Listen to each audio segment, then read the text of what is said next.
will the virtuous Sangha, out of compassion, for the sake of this assembly and all living beings, please turn the wonderful Dharma wheel to teach and guide us how to end birth and death, leave suffering and attain bliss, and quickly realize non-birth.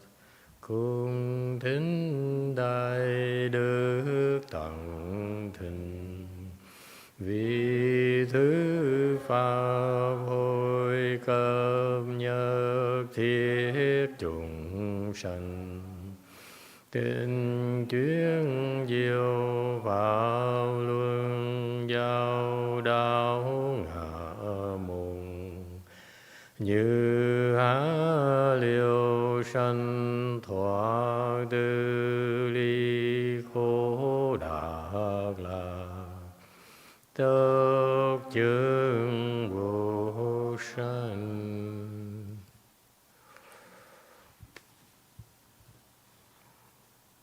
Homage to the Blessed, Noble, and Perfectly Enlightened One.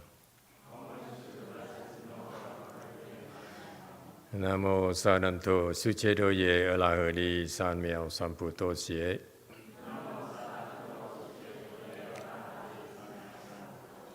Nam mô Ta Ta Tha Tô Ya Đa Ya A La Ha Đê Tam Miao Tam Bồ Đà Toa.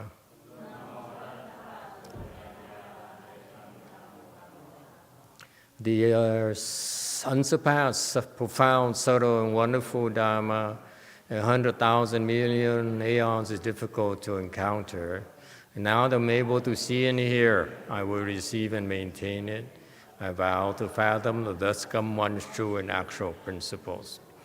Wu sheng sheng she wei miao fa bai jie wan jie nan zao yu wo jin jie wen de shou chi yan jie ru lai zhen shi yi. O Buddhas and Bodhisattvas, Venerable Huineng, Venerable HsuanHua, Venerable Platform people, and all good no advisors, Emitofuo. Chư Phật Bồ Sát Liêu Tzu Sư Phụ Sang Rần, Cơ Wei Chu Gia Rần, Wei Wei Sang Trì Sư, Emitofuo. Phật Bồ Tát kính thưa Lục Tổ, kính thưa Thượng Tiên Hoa, quý thầy cô và các vị thiện tri thức A Di Đà Phật. Today is what day? Today is halfway to 20th of September. Hello everyone, thank you for coming. Thank you all for coming, I appreciate it.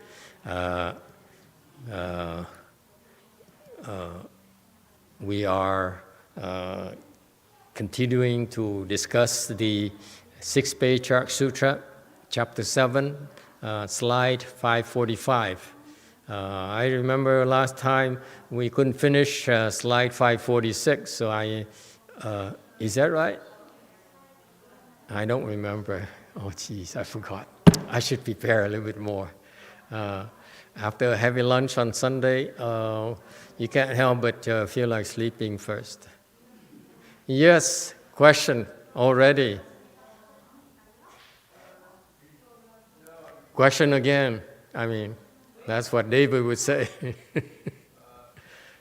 Green. No, you didn't get through the whole line. You got up to, I think, empty space. And then you said you would finish the rest of the line today. I make a lot of promises. Please don't ever take me seriously. What I meant last weekend is that I have so much more in mind. But today, I'm drawing a blank. Sorry. I try, but I usually am too lazy to jot down my ideas. But if I don't, then I forget. But hopefully I come up with something else today. It's up to you to inspire me. Give me a hard time that I rise to the occasion. You all sleeping, I say, okay, no one's paying attention, who cares?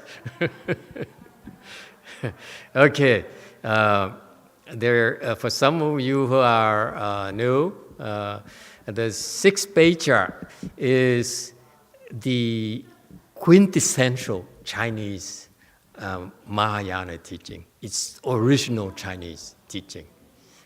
So it's because I don't think it's available in Sanskrit, because 6th Patriarch is a Chinese person, and he lectured in the sutra, and for some reason he decided to teach his Chinese students a certain way.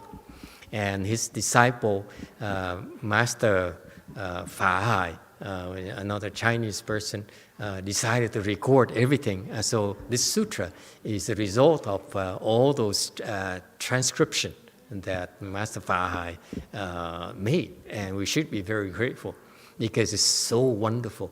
To me, like I started lecturing on this like 3 years ago, something like that, right? And 3-4 years ago, over 3 years ago. And I first started by sticking to the typical Chinese way explanation, and a year into that, year and a half into that, all of a sudden people started coming. The people changed, the audience changed. So I changed my way of explanation as well. So that's why I cannot know in advance what I'm going to say. I have no clue. So it depends on the day. Today, I admit to you, I'm a little bit sore and tired and sleepy. So you have to do more. It's like I need a crowd encouragement or something like that. Okay, the text. Let's read the text again. 545 Sutta text. Simply let your mind be like empty space without being attached to the idea of emptiness, and the response and function will be unobstructed. 汝但心如虚空，不着空见，应用无碍。And before that, okay. Okay. So what happened is Master Huineng is teaching Venerable Zhi, which is a very dedicated Chan practitioner, Chan master, Chinese Chan master, and so he heard of Master Huineng's prowess, great wisdom. So he had to come there and to pick his brains. And so Master Huineng look at him and I say, I know what you need to do. After he gave him, and they greeted each other, he said, I know what you need to do. What you need to do, okay? You want to reach, if you want to understand the level of my students' achievement, you let your mind be like empty space without being attached to the idea of emptiness, okay? And its response and function be unobstructed. So last weekend, I started talking about empty space. What did I talk about? What did I say exactly? Anyone remembers? No one cares, right? I mean, who cares? There you go. Good start. Yeah, very good. Yes, sir. Green. Well, you were saying it's boundless. I remember you said that, like it's unlimited, and it has no boundaries. And you were also saying it has no boundaries. You can see like everything. You can see the pure land and empty space. You were saying something like that. Yeah. I don't remember saying that, but I take your word for it. You're putting words for my mouth now? Hey, Billy, did you bring your bike in? Oh, I told you, this is the second time I'm reminding you. too fancy a bike, I would take it myself if I'm not busy. So this concept is very interesting. He says it is so a worldly concept. So he says, you want to understand this enlightenment here. You let your mind become empty space, like empty space. Okay? So empty space meaning what? Empty space is boundless. Okay? The concept of empty space is, first of all, is boundless. Right? You cannot measure empty space. It's infinity. You forgot the word infinity. It's coming back now. Infinity. Okay? Meaning that it's measureless, it's boundless, it's infinite. Okay? That's the kind of mindset you should have. So far, so good. Okay? So it's beyond your comprehension, your intellect. Your intellect cannot possibly grasp infinity, right? Empty space becomes a concept. It's not something you can understand. It's just infinite. So far, so good. Okay? So this is fundamental Mahayana. Your mind is like empty space, meaning it's infinite.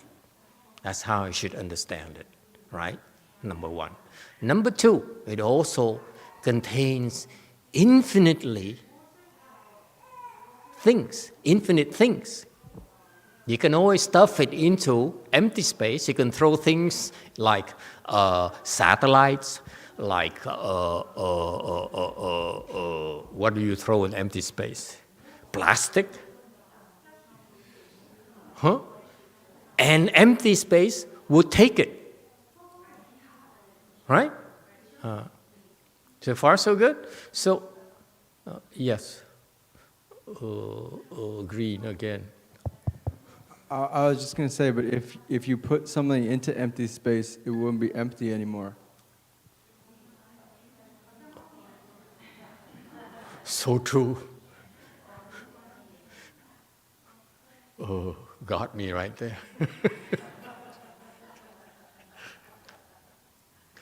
Bear with me. The first concept is infinite.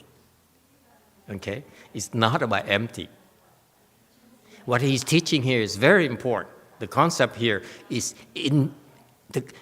let go of the constraints, the limitation of your mind.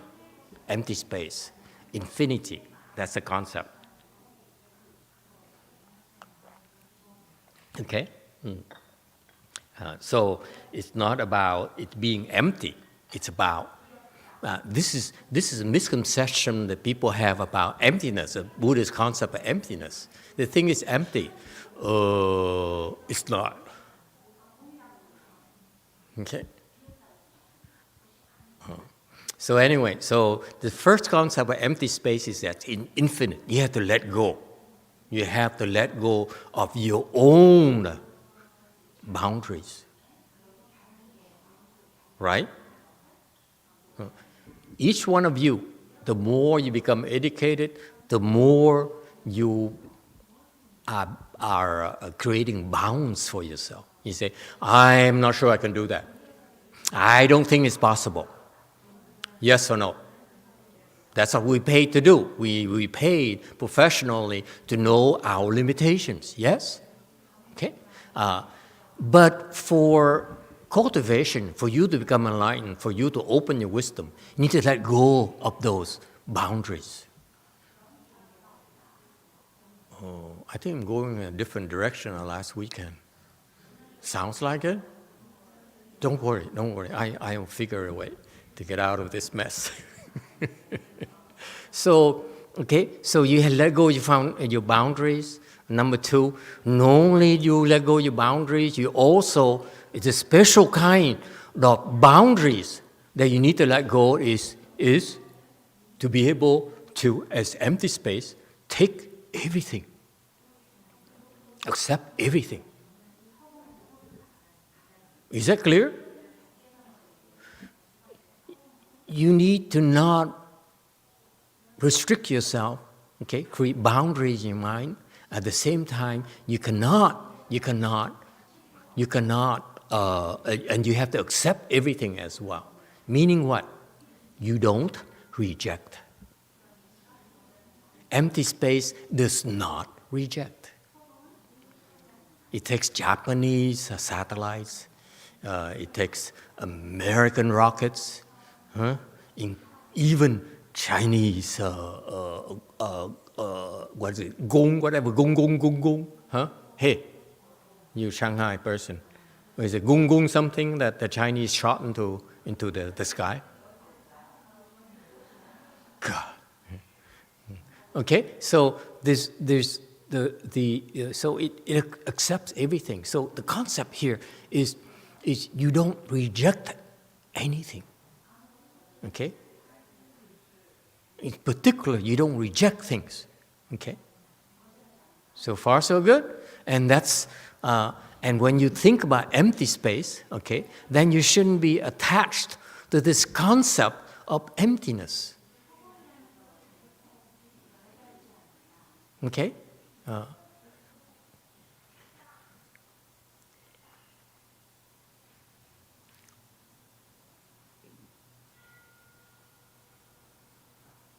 The only way for you to be able to be boundless and to be able to not reject anything is your mind has to be like emptiness.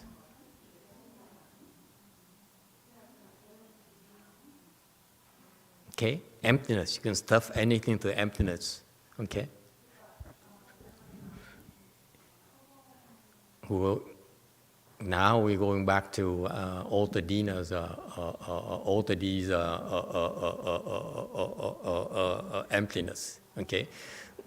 For you to be for you to be boundless, okay, then your mind to be like emptiness.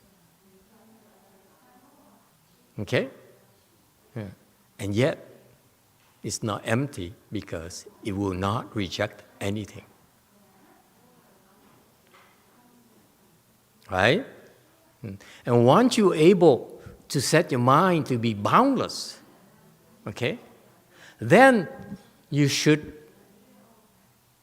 even that notion of emptiness, you have to let go as well. That's the final step. First, you have to become infinite. You have to not reject, okay? Because the more you know, the smarter you are, you tend to reject. You tend to, it's a form of limitation yourself. That's automatic, so that you don't tax yourself, okay? Tax your mental abilities. But once you get to that point, then the next thing is that you have to let go of this emptiness, the concept of emptiness. Okay? That's the final step.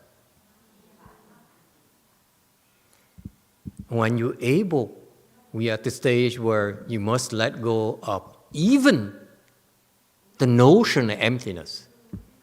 Because here's what happens to all the D. Okay? He says, my mind is boundless, like Master YongHua says. Okay, it's boundless. Okay, and it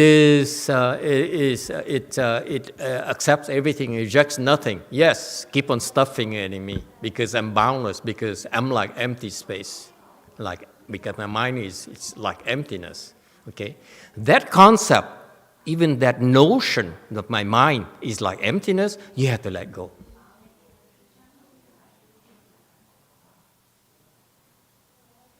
Any questions?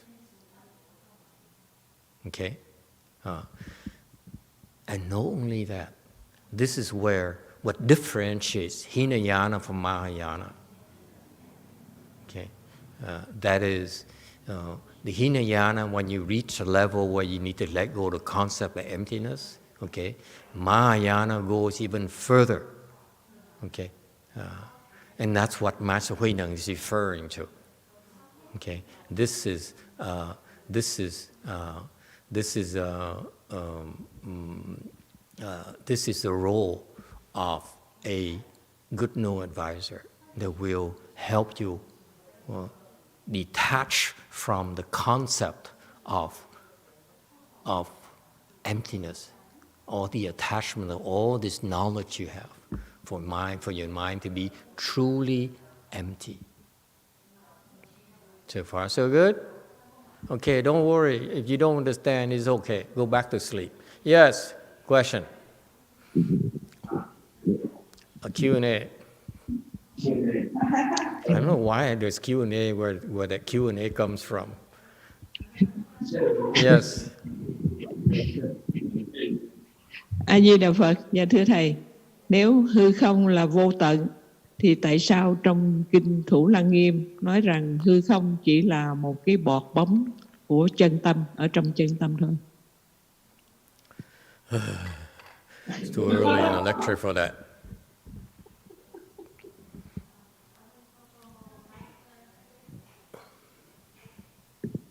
Translate.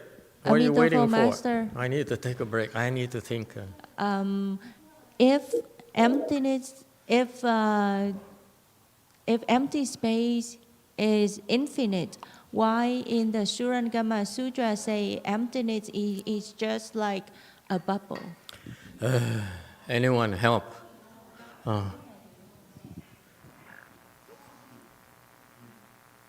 Green. Well, you spoke about this last week as well, because I asked you a similar question about the HsuanHua, and you said it's written for people to not understand, and that's what you said last week. I don't know if it's the same concept, but that's what you said. Okay. Anyone else? Black. See, people are jumping in. Oh, I'm glad. I talk about a bubble because a bubble is impermanent. Bubble is impermanent. Okay. What else? Who else? Who would like to help me out? Who's going to be Master's new favorite person? Huh? All right. Green. A good knowing advisor, words could mean more than one thing. Yeah, but not quite yet. Okay. Almost. Yes. Anyone else?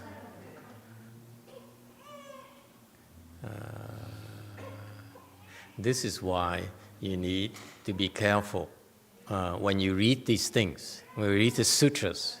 Okay? When the Buddha explains these things, or like when my master explained these things, okay? When when Master Shana explains sutras, when he gives a Dharma talk, when he teaches his students during a Chanqi, okay? All the instructions are geared towards the audience.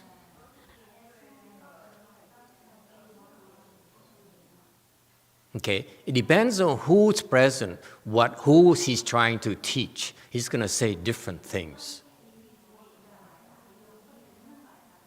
Okay, that's why I started today. I said, 3 years ago, the audience level is different. And a year and a half ago, it started changing drastically. And the last several months, it changed again. That's why I had to keep on adjusting. And thank you, Lord, that your level is still pretty low. That's why it's still manageable. But when you reach too high, I say, help!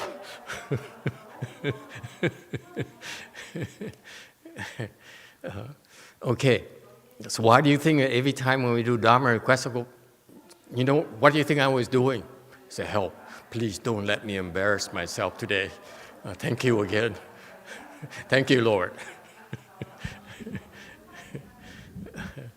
Not too many, make sure the questions are not too hard today, okay?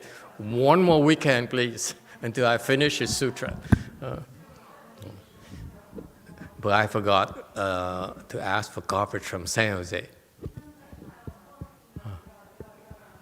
Next time we blow the faces and say people first, and then say those people too.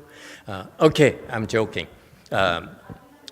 In that sutra, in the Bible of Chan, the Chan Bible of Mahayana, Shakyamuni Buddha was saying, he said that the emptiness that you experience, he's referring to the mindset, the emptiness of a 4th-stage arhat. Okay? When you're below 4th-stage arhat, the teaching is that we need to bring you, we need to help you get your mind to the level where your mind becomes empty. Though your mind experiences something called emptiness. So far, so good. And that's the difference between you and a 4th-stage arhat, is that your mind, when you are not below 4th-stage arhat, your mind does not understand emptiness. No matter what we do to you, no matter what we tell you, and we say, your mind should be like empty space, your mind should be empty, you have no idea what we're talking about. Yes or no? Okay? You don't know what it is because your mind cannot be empty. Right? So that's why it's pointless to try to tell you about emptiness. Okay? If you explain emptiness as a concept, then there's no way for you to understand it. Is that clear? This is the difference between Buddhism and the non-Buddhists. Buddhism is that we understand the concept of emptiness. Okay, there's a concept of emptiness that none of you can intellectually perceive. It's impossible for you to conceive what emptiness is. Disagree with me, please. You raise your hand and say, Master, I beg to differ with you. I know what emptiness is. Please challenge me. Don't be such a wimp. Challenge me.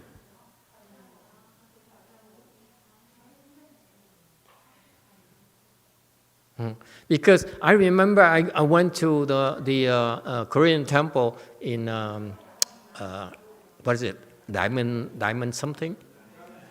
Diamond Zen. And the young abbot there, who's no longer there because he's sick, so he had to go back to his country for medical help. I went to him, and I brought the old monk who's in San Jose now, and a bunch of you in our van. The van is full. That's all we had for left-home people back then. Nowadays, it's impossible to only fit all of you into one van. Okay, so I brought a bunch of people, about 7 or 8 of you. We went there to pay a visit. Back then, Shana was a lay woman, right? You remember? And we went there, and we sat down, and the young abbot is very, very polite. He offered us tea, so he's making tea for us. And we started talking Dharma, and he says, I know about emptiness. Okay? And I look at him, I said, shall I break the news for you? But I didn't dare because he's making tea. So you don't want to offend that someone's making tea for you. So I bit my tongue. I didn't say anything until he kept on saying, I said, I can overlook that. You don't know emptiness. Okay. But then he started saying, he started alluding that he's enlightened. And that he's a 4th-stage arhat. I said, oh my God, so typical of you Hinayana people. The problem that the 1st-stage arhat, who he is, or he still is, okay, is that they think they're 4th-stage arhat. And no one ever told him. He went to Myanmar to study Hinayana meditation, and his teacher certified him to be have a certain attainment. Okay, his teacher, I cannot tell you what level not publicly. You know? But his teacher is not even a fourth-stage arhat. And he's certified. You know, they have a bunch of teachers there. I look at a few of them. I say, no, no, no. And they certified him.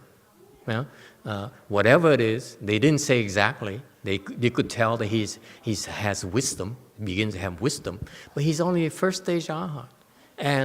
And because of that confusion, because that lack of clarity, because if you're like that, I will beat you on the head and say, you are not fourth-stage arhat. You cannot understand what emptiness is. It's impossible for you to understand what it is. Even if I try to tell you what it is, you can't. You can't get it. Is that clear? So I look at him, and then he started making allusions that I'm enlightened, I'm a fourth-stage arhat. And I said, oh, no, you're not. Because now he's creating offenses. It's very serious now. Okay? But anyway, he wouldn't listen to me anyway. So, he says, who are you? My teacher certified me. You are, small-time monk. What do you know? My point is this. If we want to talk about emptiness, teach you about emptiness, okay, there's no way for us to explain to you, number one. Okay, there's no way. If people try to explain to you about emptiness, the Buddhist concept of emptiness, they try to explain it to you, it's not possible. Okay, the only way for us to explain to you emptiness is for us to bring your mind to emptiness, to help your mind empty itself. Then you understand what emptiness is. Because that Korean monk there who says, I experience emptiness, okay, then it's not emptiness because he still has a notion of emptiness on the text here. Is it clear? As long as you have a notion, I'm experiencing emptiness, then you haven't achieved emptiness yet.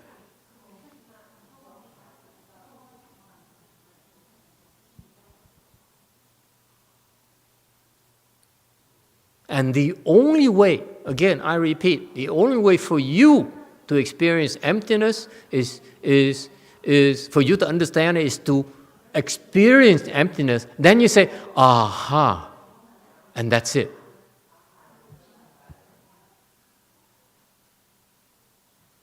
And then what? You go have some champagne and say, hallelujah. I know what emptiness is nowadays. Let's go celebrate. You do that?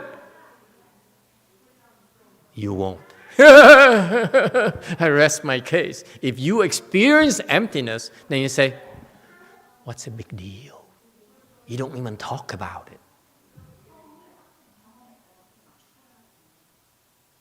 The people talk about, they say, I know emptiness is because they think emptiness is a big deal.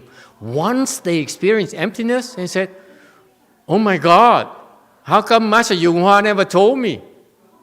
After 20 years, 30 years of practicing with him, I finally understand emptiness. And then what happens? I realize I can't make money off it.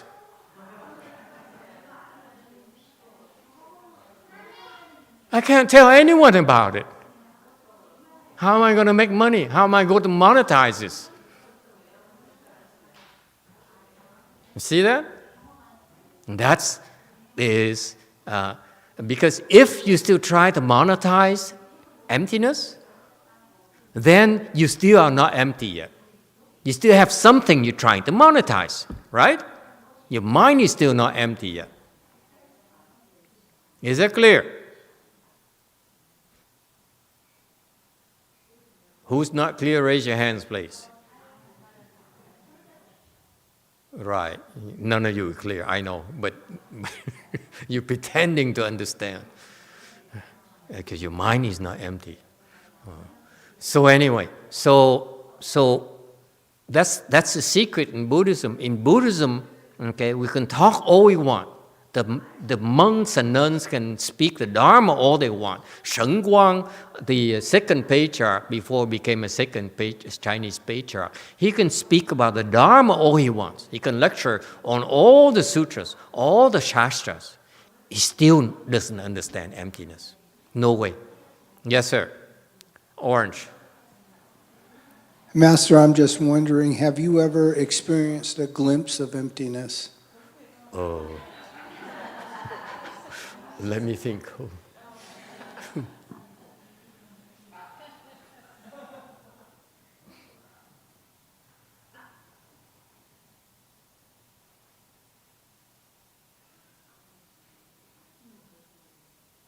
Get it? I'm pretending to have experienced emptiness because I'm not saying anything.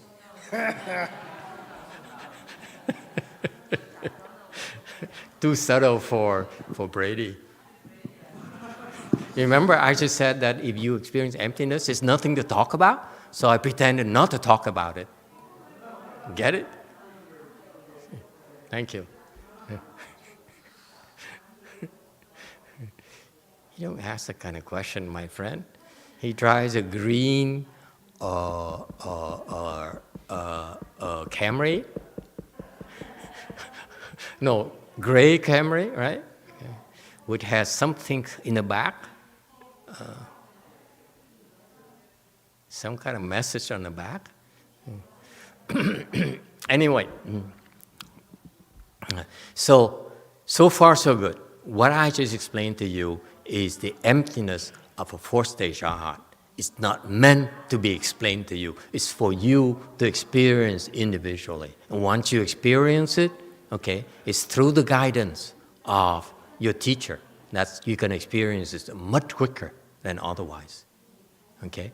Because this is so tricky, by the way. It is so tricky that you're better off having a teacher who will guide you and will verify it for you and say, no, okay, it's not emptiness. That your teacher must have experienced emptiness before he can certify it. That's why what's wrong with that young Korean monk. He came to a place and his teacher claims that they have experienced emptiness. It's not emptiness. That's why they cannot certify him. That's why they cause all his confusion. Okay? So anyway, so once you get the fourth stage arhat, okay, your mind will be able to conceive of emptiness. So far, so good. It's a very, very difficult thing to do. It's not easy. This is why you need help, because without help, you will get lost. You think you reach emptiness, but you haven't. There's no way for you to know, okay? You don't know, okay? So someone has to tell you, no, that's the wrong path. You have to change. You have to go back and undo all that, okay? Now, once you get a fourth stage arhat, where you understand emptiness, you experience emptiness. So far, so good? I want you to understand this is a very difficult thing to do. Okay? It's not as simple as it sounds. Okay? And some people might take a few hours, a few days, a year, a few months, and so forth. Some people might take a few asamkhya's, kalpas. Yeah, depends on each person. Okay, but it's a very difficult thing to achieve. A very difficult state of mind to get into, to experience. So far, so good. That state of mind there is called, for real, it's called emptiness. You know emptiness, okay? And what the Buddha in the HsuanHua Sutra, when he says, the emptiness that you experience, meaning that you fourth stage arhats, when you experience emptiness, okay? The emptiness that your mind can experience is about the size of a bubble of something much bigger called true emptiness. That's what the sutra is referring to. So that's why, what does it mean? Here I'm going to be a little bit insulting to the fourth stage arhats, which not many of you are, so so it's okay. I appeal to the majority, the minority. Who cares? They're poor anyway. Fourth stage arhats usually are very poor. Let me see. That's right. Anyway, what happens is the emptiness of the fourth stage arhat, okay, is he experiences he's able to understand emptiness about this much, okay, of all of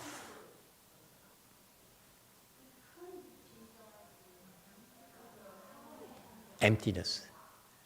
He only sees this and he says, wow, this is fantastic already. Okay? And the Buddha is so precise. He says, let me tell you, okay, what the rest of emptiness compared to your experience of emptiness is. Yours is about a bubble inside of empty space. That's all. So, meaning what? You still have a lot of work to do. You ain't seen nothing yet. What you experienced, nothing yet. Okay? Nothing at all. It's very insulting to a fourth stage arhat. That's why the enlightened people, okay, just keep it between us, promise. A fourth stage arhat, the enlightened people look at a fourth stage arhat and say, God, you are so stupid. You don't understand anything. All you understand is this. You think such a big deal. That's what the Buddha is referring to. That's verified by the Buddha. Okay, so in essence, enlightened people, when they become enlightened, they say, oh, when I was fourth stage arhat, I saw emptiness, I understand emptiness, and when I become enlightened, I realize the emptiness I experienced when I was a fourth stage arhat is this much only.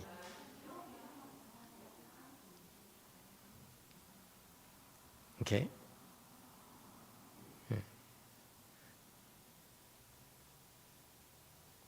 Questions? Yes, Orange. The question from the internet is about the fourth stage arhat. He asked about 10 minutes ago. I want to know, is it absolutely true that all fourth stage arhats have spiritual penetrations? And specifically, they're asking if they can see 500 lifetimes, past and future, and the different levels of other people's samadhis. You don't need to be a fourth stage arhat to have spiritual penetrations. When you talk about spiritual penetrations, there are certain special abilities that you can develop. That, for example, when you talk to your palm reader, anyone have been seen to a palm reader? You know, and they can hear the ghosts. That's a spiritual penetration. It's spiritual power. It's special abilities for real. Okay, at least in some of them. All right?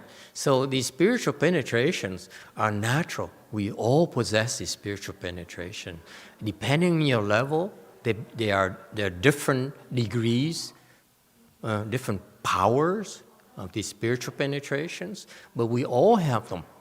And we all are able to unlock them, if you will, to develop them, if you will. Okay? So the point again is you don't have to wait until you're fourth stage arhat. You can see. You can develop these things. Spiritual penetration, like you can know about past lives, you can see into the heavens, you can see into the hells. Okay, so it's not atypical for people who meditate and after they have liberated samadhi begin to see people's light. Yes, people brightness. Okay, so if you enter samadhi and you have some develop some and there's some reason behind that, but you develop the ability to see, you open your heavenly eye, you can see a lot of things. You see very far, you can see very close, depending on your level. Okay, so. There's a lot of different spiritual penetration, spiritual powers you can develop naturally, okay, and you lose them too. If you can, it comes and goes. You know? There's a reason why they become available to you. There's also a reason why you lose them as well. Okay, so it's a temporary state. It's not a big deal. When we cultivate, when we learn Buddhism. When we practice meditation, when we recite Buddha's name, the purpose is never, the goal, unlike the non-Buddhists, is never to try to develop spiritual penetrations. Okay? Those are the spiritual penetrations happen naturally through your practice. Okay? So there's no need to try to develop them. Because what happens, once you have this spiritual penetration, let's say you can see what's behind that wall there. Okay? So for example, you're at home, you have, this happened to a boy in our temple when I was at Long Beach Monastery. We were doing a Chan Qi. And after a few weeks, one of the boys who doesn't like to meditate, he says, I can sit here and see outside, see the outside, what's behind the walls. Okay? So imagine if you're able to do that, if I'm able to do that, okay? I'll be watching my neighbor's TV all the time. So how does it help? My point is that once you have these spiritual abilities, you tend to abuse them. You tend to be attached to them. That's why the true practitioners, we never care for the spiritual penetration, you know, because they're very easy to become attached to them. Personally, okay, I feel that spiritual penetrations are there to serve you, not for you to become attached. Okay, so they happen. You're able to read people's mind, or or you see in the past, or you see the heaven, you see a ghost coming at you, you see a demon coming at you, trying to kill you. I'd rather not know. Too scary. Okay, when you meditate, we can set a boundaries on ourselves so that these ghosts and demons cannot reach it. Okay, we can do that. Okay, but imagine if you're able to see them coming, even if you were protected. You see, wouldn't you be worried? I'd be terrified. Because I sit there and say, "Oh, okay, I'm safe for now." But what happens after I stop meditating? I go beyond my boundary. What's going to happen to me? He's still there. Okay, so I give you there's plenty of cases, examples why having spiritual penetrations is a bother, is counterproductive. That's why we never care for it. Okay. Yeah.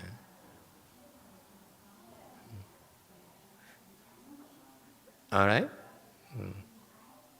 So Yes, there are lots of spiritual penetrations that when you go to fourth stage arhat, your powers are pretty impressive, but really they're nothing compared to a really enlightened person. All right? So, yes, don't be attached is my answer. It will happen naturally. You don't have to look for it. Okay? And once you develop those things, you understand why it happened. And once I asked the 2nd Patriarch, I said,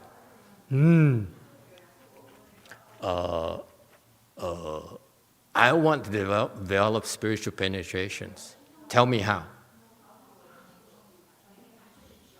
Meaning, after all these years, I do have no spiritual penetrations. I admit to you, 0. I said, what ghosts? What demons? So I said, it would be too embarrassing if my students come and say, Master, look at that ghost. I said, what ghost?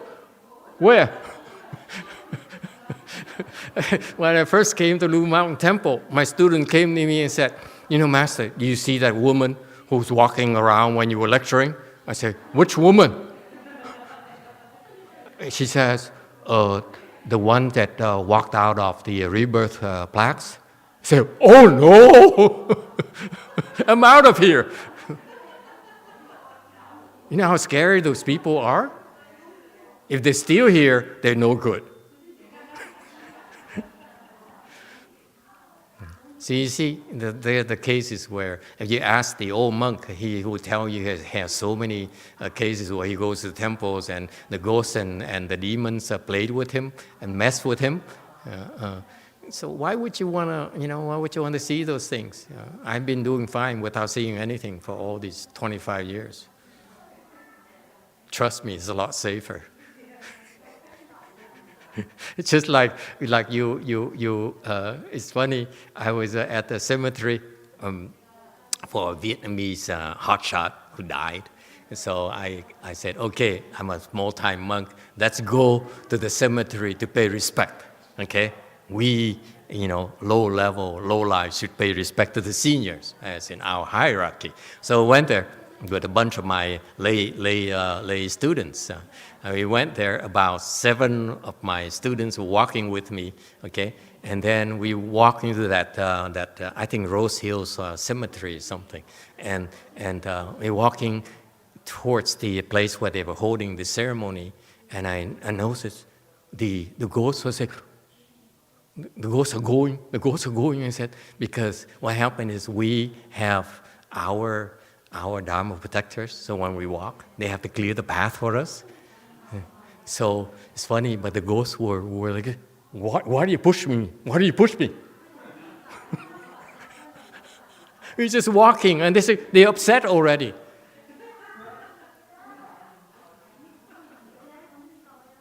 So why would you want to see those things? It's too frightening.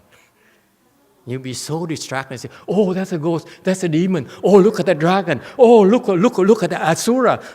Look at, it's Brady. Oh, she's sleeping. I mean, that's all you do all day is look around for ghosts and demons and stuff. Why would you want to do that? If I'm going to spend time looking at something, I want to see a movie. Okay?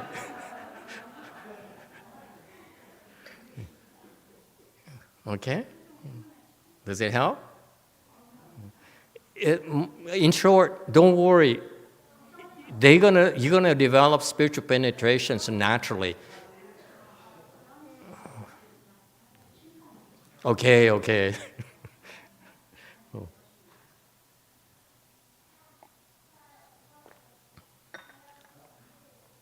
So once after you reach fourth stage arhat, you see this emptiness here.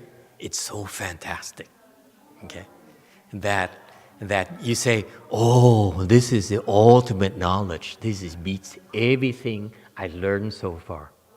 Anything I learned so far, nothing compares to this. Nothing. And that's what happens. You understand? Because once you experience this, you say, wow, this is fantastic. no other knowledge can be better than this. That is called wisdom. This is wisdom. Before that, it cannot be called wisdom. That's why they're so excited. That's why they become attached to that notion of empty space. Yes. 5, 10 fingers. Now it's 2 more hands. Hello, Master. I have one question around about empty space. Since was trying to get your attention for 20 minutes, now I have more questions. I have 2 questions. Yeah. Okay. The first question is, what you just talked about empty space.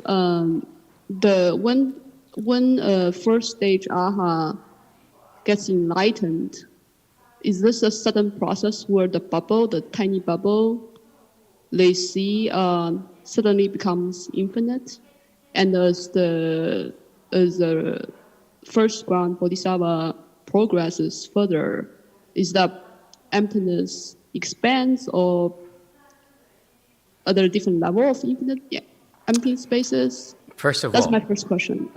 The second question is, when you talk about spiritual penetration, why does great masters like Venerable HsuanHua, I think I remember there are other people who made vows to attain 5 eyes and 6 spiritual penetrations as their vow. That's it. Thanks, Master.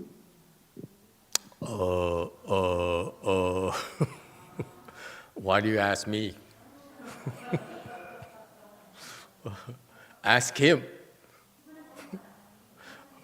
Who knows why he wants to have 5 spiritual penetration? To me, it's such a bother. If you have to, it's like you have, let me put it this way for you, see if it makes sense to you. Suppose you have a very nice red car.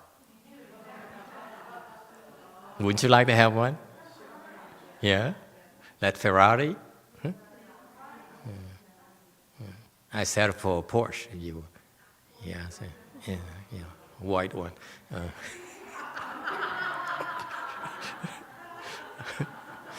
Suppose you have a very nice sports car, right? That not many people have.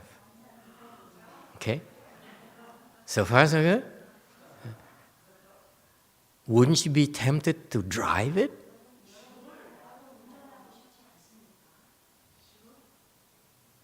It's the same with spiritual penetration. Once you have it, you'll be tempted to use it. And you say,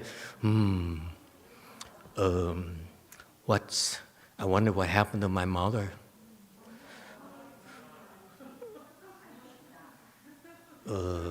She's dead. I wonder where she is. And then you're able to see her and say, oh, wow, that's nice. What about my father? He's still alive. What is he doing? Do you still remember her? Or is he going after another woman? You know, it's on and on and on and on. All right? That's very annoying. It's better not to know anything and let them tell you.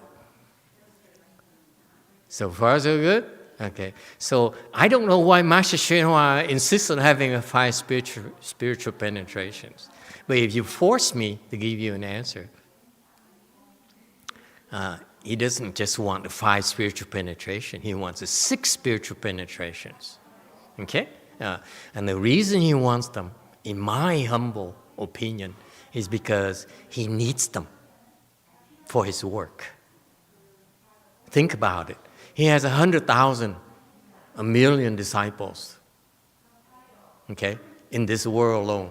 You know how many more disciples he has beyond the Sahara world? I don't know either. I imagine a lot more, okay? And so when you reach his level, I imagine he needs to have these skills because he needs to go. I remember his disciple telling me he's lecturing at the city of 10,000 Buddhas, you know, with so much eloquence. he would speak in Chinese. No one understood a damn thing, a thing, what he said. And then the way it worked, he would speak in Chinese, and he'd sit there, okay, and waited for the translation. And then one day, the American monk was translating for him, who was translating, and then he finished translation. Master Shana was, typically he sits still, okay? He sat still, he wouldn't move, unlike his disciples. His disciple always moving like this, okay? No, Master Shana is always like a true Chan master, okay? And so one day that American monk, Caucasian monk told me, he says, after he lectured, after he finished translating for his teacher, Master Shana looked over at him and said, oh, it's okay now. Hung something is, I just went down to the dragon palace to make a case to plead for my disciple who's being killed by him. So while lecturing, he has to go down to the dragon palace to fight for his disciples' lives. Isn't it annoying? It's bad enough for me to lecture to you. Why do I need to be able to go down and try to save another person? Who cares? See that? If you have it, you have to use it. Right? Like you have that nice white Porsche. You have to drive it.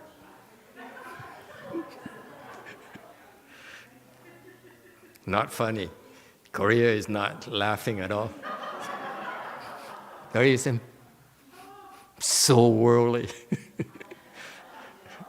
Okay, that's second question. Okay, so Master HsuanHua needs to do those things. And it turns out that Master HsuanHua used a lot of his spiritual powers to save his disciples and help them develop the faith. And because of that, by the way, okay, he was healing people left and right. People came and said, okay, you heal. Come over here. Get closer. Okay, you heal. Come. Quickly. I only have 5 minutes. Come, quickly. So people will heal left and right. You know what it means? When he heals them, he has to die for them. Would you like to have that ability to heal people? Not me.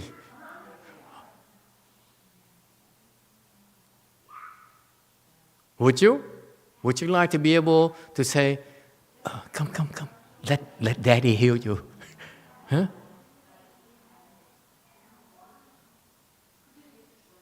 Are you crazy? For free? I'm too Americanized.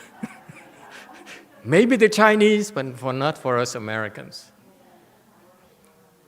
Okay, so Master HsuanHua, while he was alive, he was helping heal a lot of people all the time. So that's why by the time he died, by the time he was old, what happened to him? He's very, very sick for years. And his beloved disciples urged him to live longer so that he hurts even a lot more. If I were them, I'd say, go ahead, die, Master, please die. End this suffering, this nonsense, because, there's more sick people coming for you. There's never an end to this. And my Master, okay, you want me to live? Okay, I live longer for you.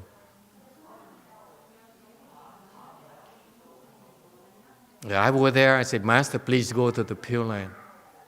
Okay? You've done enough. Please go. Don't stay here. Okay? There's too much suffering here. Okay? But no, he would live on for 2 more years. Well, he was dying. He's dying year after year after year after year. Okay? So, to me, it's not worth it. You don't pay me enough to die for cancer for you.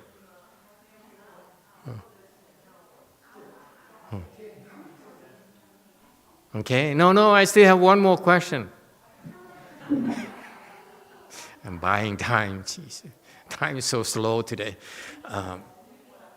Okay, so what happened is that Master HsuanHua made a vow to develop spiritual penetration because he felt that he needed to use them for his work to help propagate Mahayana. Remember, he came to this country, to the US, no one knew him. Okay? So he needs to develop a faith very quickly. In order to do that, he needed to show off, if you ask me. I would call it showing off.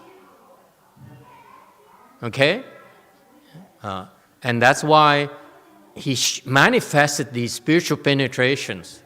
Okay? And then at the same time, he also manifested getting very, very sick. Okay?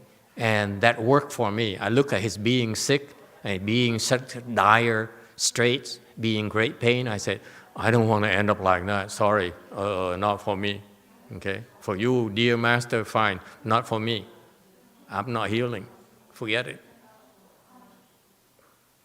Okay? So it helped me. Okay?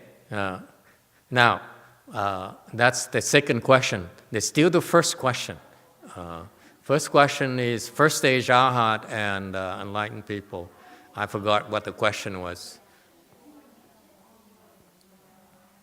The question is nonsense. Okay. Thank you, Master. So the question is, when fourth stage aha gets enlightened, is the tiny bubble they had suddenly become infinite? And as the first ground bodhisattva progresses, do that emptiness expand? No. All that is that when the fourth stage arhat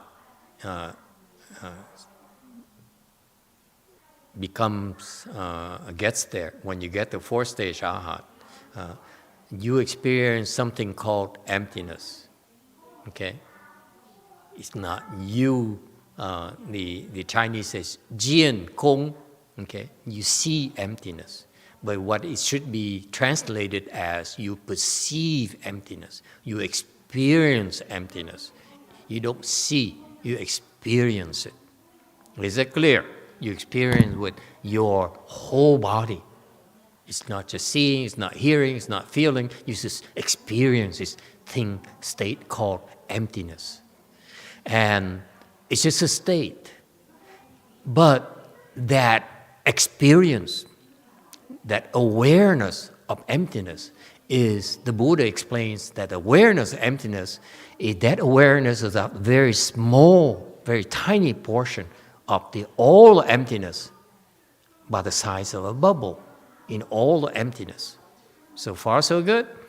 Meaning that from the HsuanHua Sutra, the Buddha says, once you get the fourth stage arhat, you experience emptiness here, okay? It's not the whole thing. So you have to work more, harder to see the rest of it. Okay? So it's not like it expands. No, it's not expansive. He needs to keep on working and working. There's a reason, and that goes beyond the things we can talk to you publicly. Okay, but he needs to continue to work hard at it until he's able to see more, experience more, and the rest of it. And it's not until, that's why it's very difficult after fourth stage arhat to become enlightened, reach a first ground bodhisattva, because there's a lot of work, a lot more work. For you to get the fourth stage arhat is so difficult just to experience this much. Okay? And when you get to first ground bodhisattva, you experience even more and more and more. Okay? So it's not that it becomes infinite, it's just that your perception, okay, expands. That infinity is still infinity.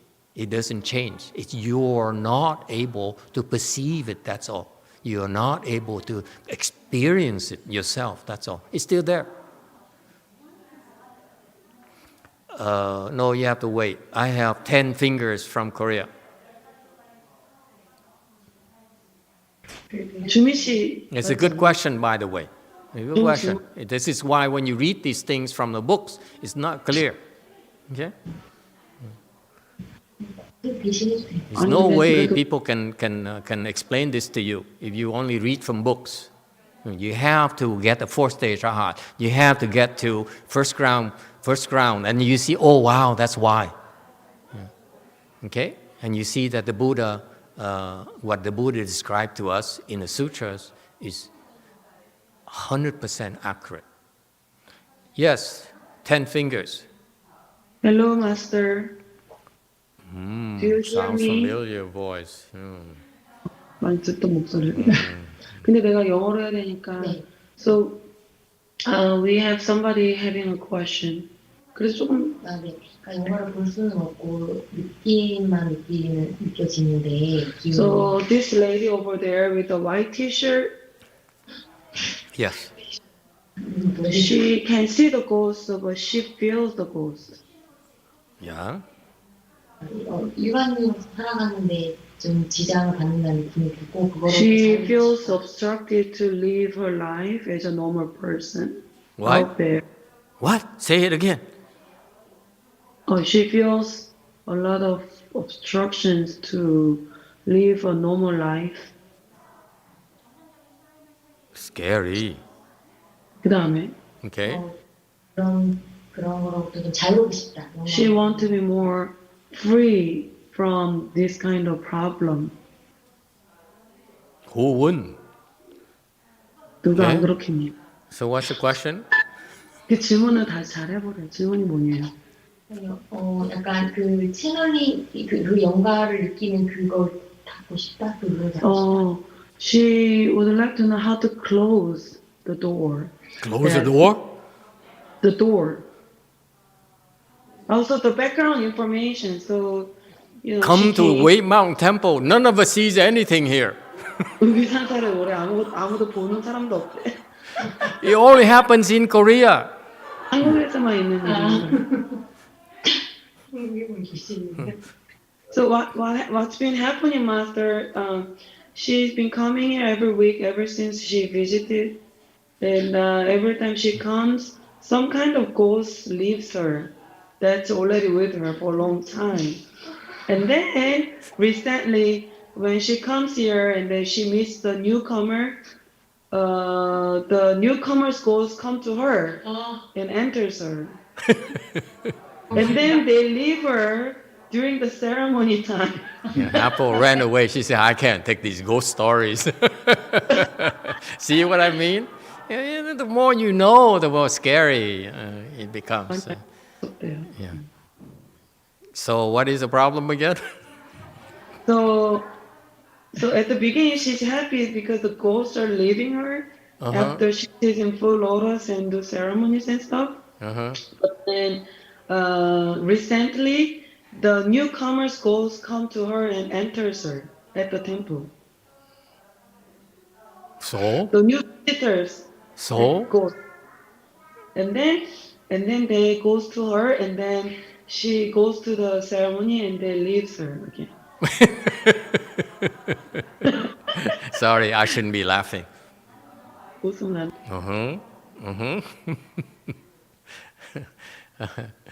Okay. See, that confirms what I told you. The more you see, the more you're aware, the more easily you become attached. See my point? If you see, you feel, sense these things like, these people, they sense energies and all those things. They say, your energy is so positive, so good today. Let me get some more. My husband, in a very, very bad mood. Ooh, sayonara, I'm out of here. It's on and on and on, yes? Would you want to live with someone like that? Too much trouble. Think about it. Okay? Yeah, 5 fingers. She has additional question on top of that. More problems? 질문 안 하고 So many problems.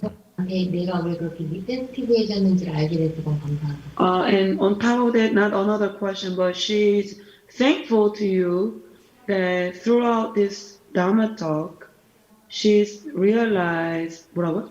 내가 왜 이렇게 센시티브해졌는지를 알게 됐다고. She understood why she became so sensitive to this matter. Of course, you're welcome. What's the question again? 질문이 뭐냐면 Okay, let me explain to you. Don't ask too many, she's new, so you have to remind her. Don't ask any questions, too hard questions. Because otherwise I get upset.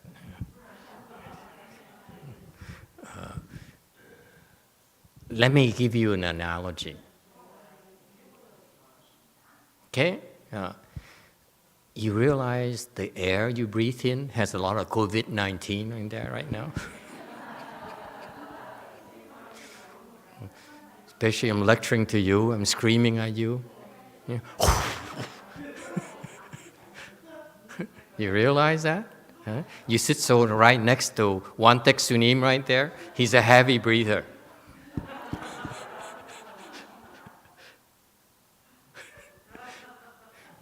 Okay? So my point being that the air we inhale has a lot of viruses, including COVID-19. Yes? Right? Now you know, does it bother you? It doesn't bother. Look at her. She's not even moving. I'm just trying to get her away from YongHua Sunim, but he says, I'm not moving. You notice that? That proves my point.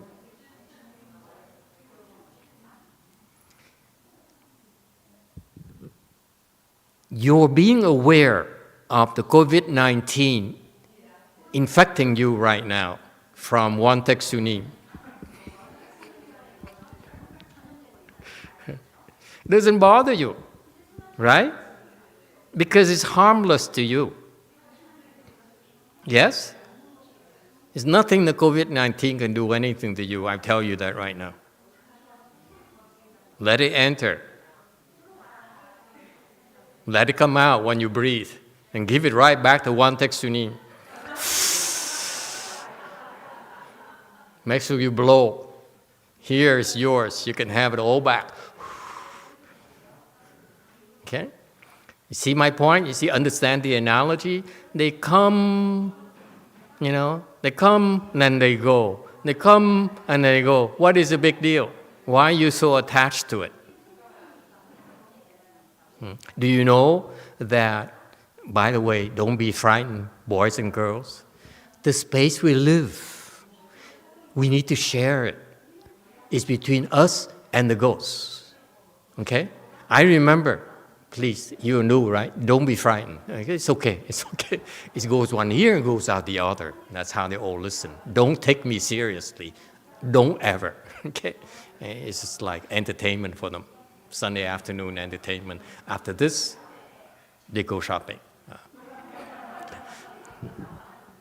I forgot what's my point. What was my point again? Oh, we share space with the ghost. I remember. I was practicing meditation at my brother's house years ago. Okay? We say, I'm not living here until I become enlightened. Something like that. In the end, I gave up. So, one day, okay, see, I was meditating every day, 7 days a week. All right? My brother, he's just the exact opposite. He's a full professor, mind you. Okay? Tenured professor. He's a full professor in the mathematics department. You know how full professors are? Very, very lazy.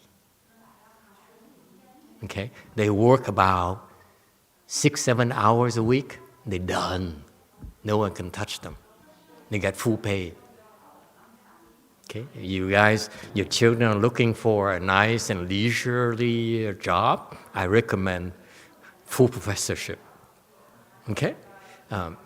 So he's extremely lazy. He doesn't meditate.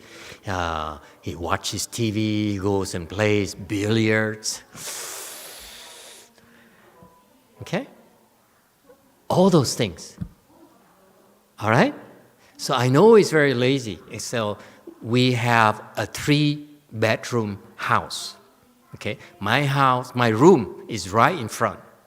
Okay? His room, master bedroom, is way in the back. And there's a common bathroom here, and there's one more room, and then his room. Okay? So there's a hallway separating us. So my room is my room.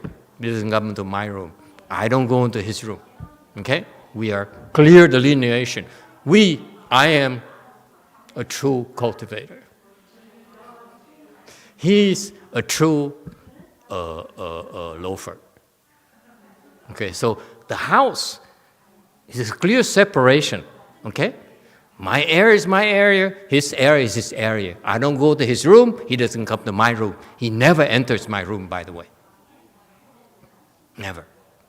Okay, I will go to his room to steal a few things like money and stuff like that. But. So, one day, are you ready for this? I was meditating. After 10 hours of meditation, I said, I better get up and stretch my legs a little bit. And then I said, I'm out of money. So what did I do?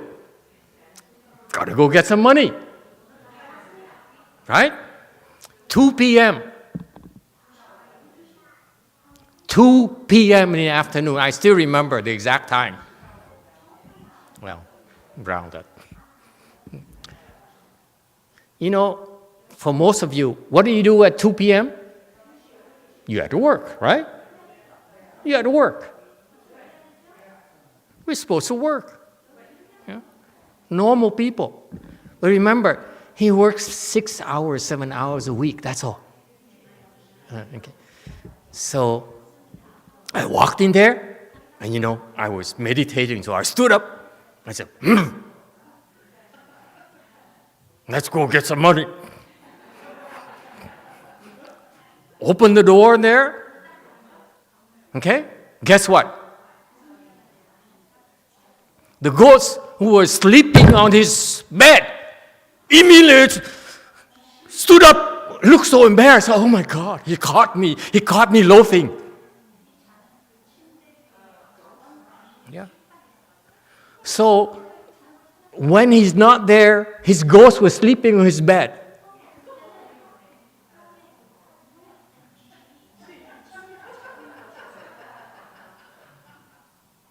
Now that you know, would you sleep on the same bed?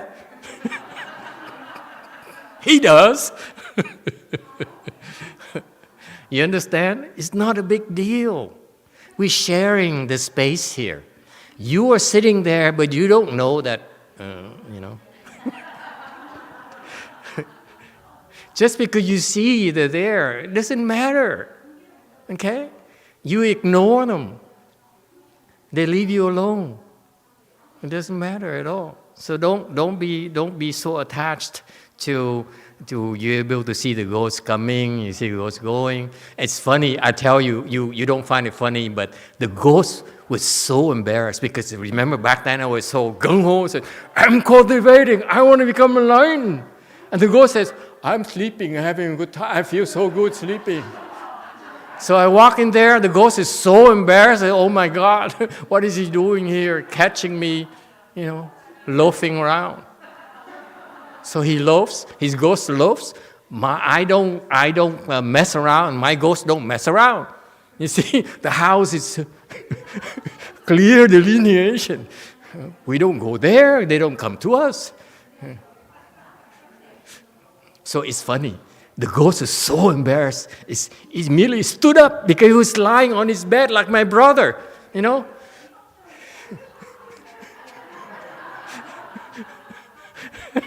I walked in without knocking because I knew he wasn't there, I opened the door and walked in and said, I stood up and I pretended not to know anything. I just got the money and ran away. Okay? So, see the point? You see the ghost coming and going. If the ghost comes into you, it also comes to one Teksunim. Probably came from one Teksunim. And after he gets bored, he goes back to him. Don't worry, okay? Just because you see, don't be attached to it. You know, they come to us, they leave, they come to us and leave. All you need to want to do is to make sure that you develop the ability to kick them out whenever you feel like it. You say, hey, today I don't feel like talking to you, okay? Get out. I say, okay. I see you later.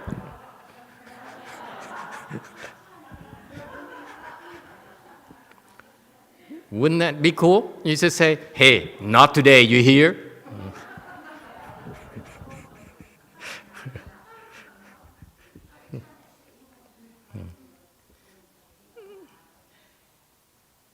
I don't want to tell the truth either.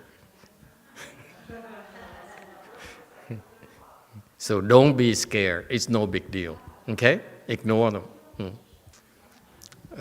Did you have a question from Korea? Forgot the question. It's okay. She's okay. She got all the answers she wanted today. Okay. If I were her, I would develop the ability to give it right back to one Teksunim. I don't want it. Please, you take it back.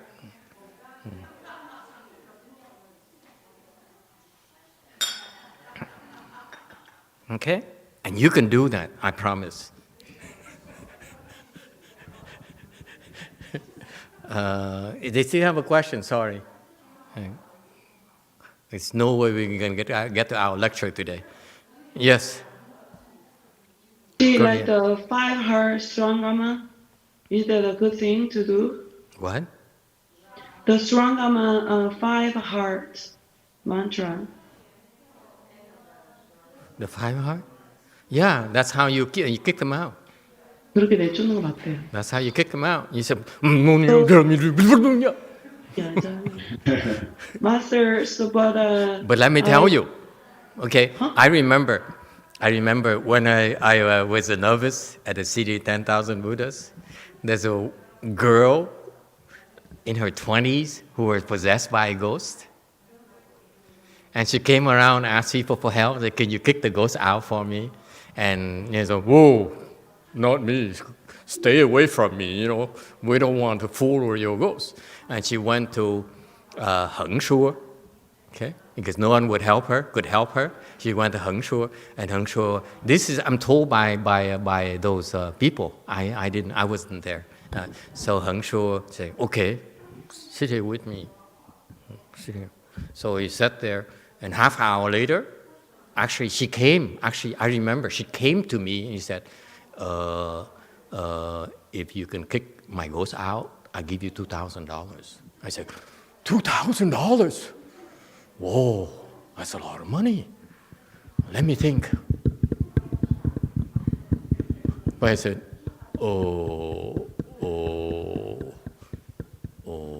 too dangerous, forget it. So you went to HsuanHua, and I'm told HsuanHua said, okay, sit down. And you sit down, and half an hour later, the ghost is gone.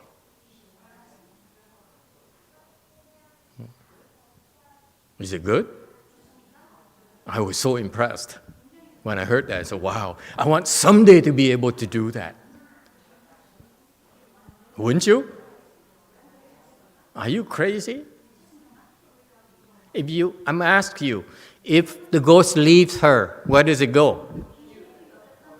Most likely you. Or her husband. Or her brother-in-law, right? Unless you kill the ghost, it's got to go somewhere.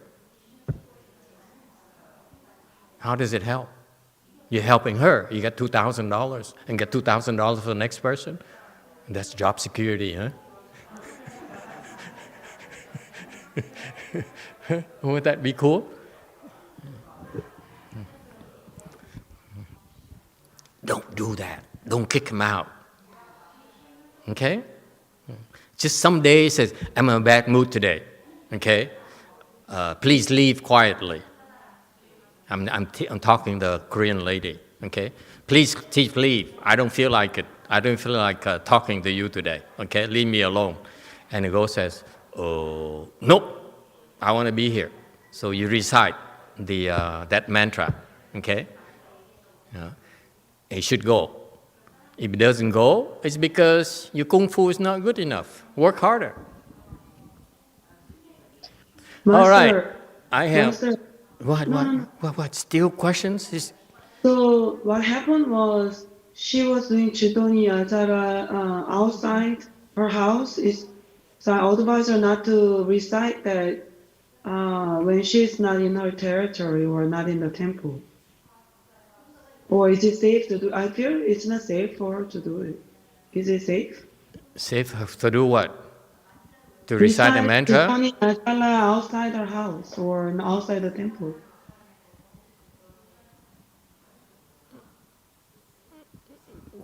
So complicated. I don't want to explain too much. Let's take this private. Because I explain too much, people online is going to start doing it. We're going to have chaos and anarchy in Rosemead, California.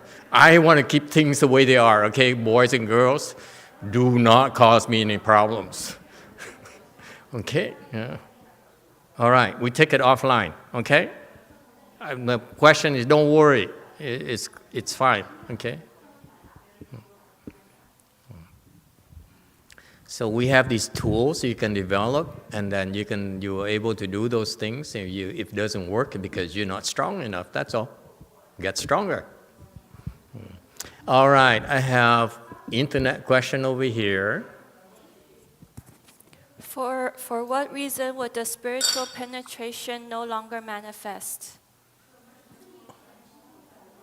Well, you have to ask me. I won't tell you.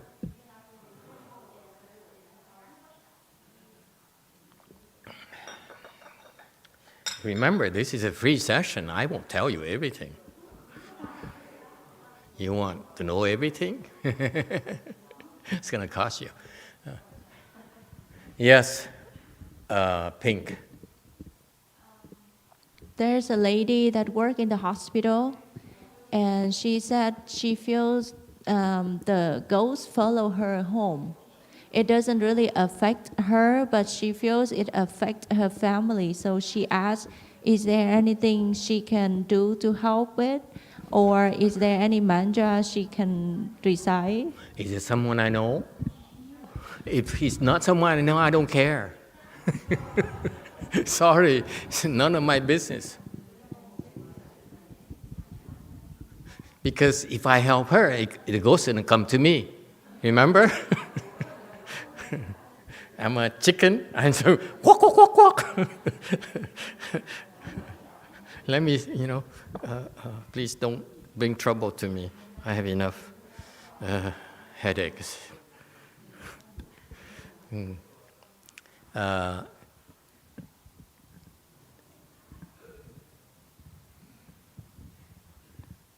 The hospital is a place where a lot of ghosts hang out. So you go there, of course, they will come and into you, and they follow you home. That's natural, because it's like, if you will, it's like many of them, they don't have a wide Porsche.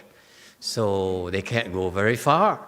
So what they need, if they want to go somewhere, they need to hop on you, okay? Like hop on your back, if you will, and they go with you, and then they hop out, okay? So it's how they transport themselves, okay? Remember, they don't have any high-speed rails, they don't have any cars, they don't have airplanes, so they need to use us, Okay, so that's how they travel. So it's not uncommon for them to go to you, and then they go to back. So back home and to the temple with you. So what she can do is she's from San Jose, right? Have the old monk help her, set up the boundaries in her home so that when they come home, okay, then they follow her home within the boundaries. They have to behave themselves. They can't misbehave. If they misbehave, they'll be kicked out. Okay, and that's one way to deal with that. The other way is, again, just like in Korea, don't worry, they come and go, who cares? Only when, you see, I'm, in my generation, I'm sort of like a hippie. Hey, man.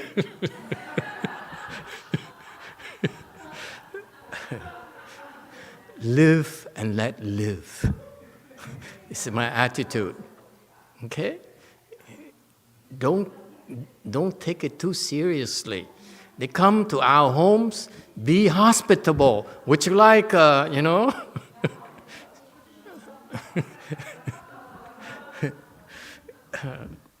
My point here is that they come, and if they don't do any harm to us, what's the big deal?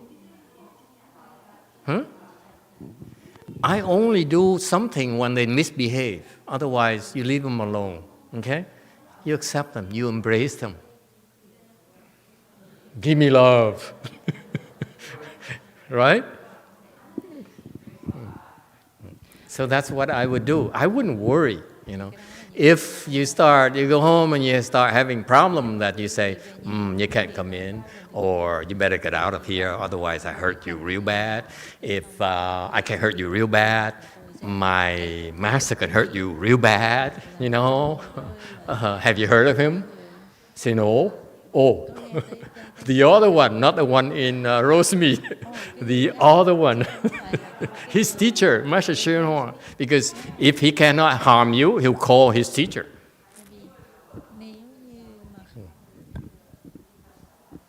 Who renounced me already? Yes. So she said it doesn't really affect her, but the family member get depressed and then get angry, lose temper very easily. Is you sure it's from that thing? It could be a change in weather. How do you know? So she said it's repeating. It happened every few weeks. And it's the same symptoms appear like that. Okay. And she can see the glimpse of the ghost. The what? Of the ghost? She can see the ghost. She can see the ghost? These people are scary. Why don't we have more normal people like me who can't see anything? See? And people want to have spiritual penetrations. They gotta be crazy. Like a woman back there said, when we do a ceremony with the transfer, after this, they all come and eat. I say, let them eat. Who cares? That's what's for them. Jeez.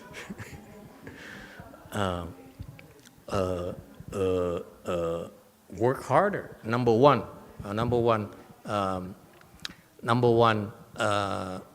If it affects the family, okay, the first thing she should be doing is ask for help from our monks. The abbot knows how to help seal the house, okay, at least for a while, until you bring more back. Don't ever assume it's forever. Okay, so you have some peace of mind. Like when you have a party coming up, you say, "Could you seal the house for me?" And that's a nice thing to do. Okay, so that they don't jump on your ghosts, on your guests. So you should set up a boundary where they have to behave. When they're within the boundary, they don't behave. We can beat them up, okay? Officially, we give them a warning and say, you better behave. I know I let you in here, and I have no problem. Even if you're a demon, I allow you in here. But But if you misbehave, I will beat the heck out of you. Okay? I'm not scared of you. We're not scared of you at all. Who's scared of you? Because we can't see you. Why should we be scared of you? So because I can't see you, I will kill you. I don't know I kill you. How's that? Who's more scared now? Who am I killing? I'm seeing no one.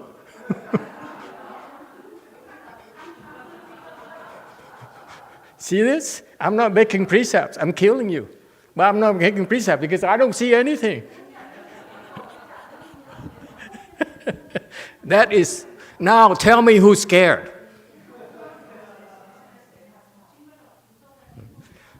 Okay? So I'm coming. So that's what you do.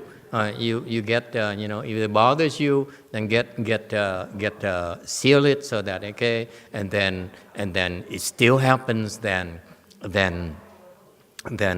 it means that the ghosts, she and her family owes the ghost. That's why they can come to her house.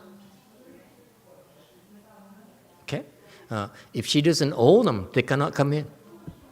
That's why we're not worried. If we owe you, come in, eat, drink. Let me pay you back. And once I pay you up, then we won't feel like coming anymore. So there's nothing to worry about. Okay. Now, if they cause a lot of trouble, meaning that it's a little more serious than normal, that's when you have to seriously consider not fighting them anymore. I like to fight only initially for fun, okay? Because listen, you work so hard, right? You develop all these weapons every day, right? 5:30 in the morning, 6 o'clock at night. You are sharpening your samurai sword. Wouldn't you like to use it and see if it cuts? How well it cuts? I'd love to, right? How else are you going to find out? Just like you have a little machine gun. Wouldn't you like to know how good you are? So you should, right? So this is your chance for you. Because they come, you say, hey, I don't know you, okay? So, target practice. I don't see anything. See? Who's scared, huh? Who should be scared? So that's why this is a chance for you to try. If they come to us and misbehave, then they say, I'm asked you to leave very nicely. You don't leave? Okay, I tell you what. Let me do some target practice. And see if they get hurt or not, because I'm warning you, get out before you get hurt. You shoot them a few times, they leave. Huh? I ask you, if you don't have these, we don't allow them to come so that we can shoot at them, how are we going to know how good we are? Huh? Let them come. So that's when you do target practice, you recite this mantra and they stay around, that's when you get help. Okay? Because now we come in, we do target practice ourselves. I have not seen anything.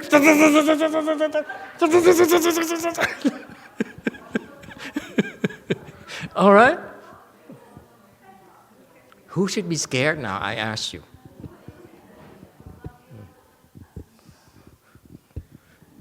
All right, back there. White. Really have goal in our world. That I think is stupid to ask that question. But to myself, I come to the temple, I only see the Buddha, I not see the goal.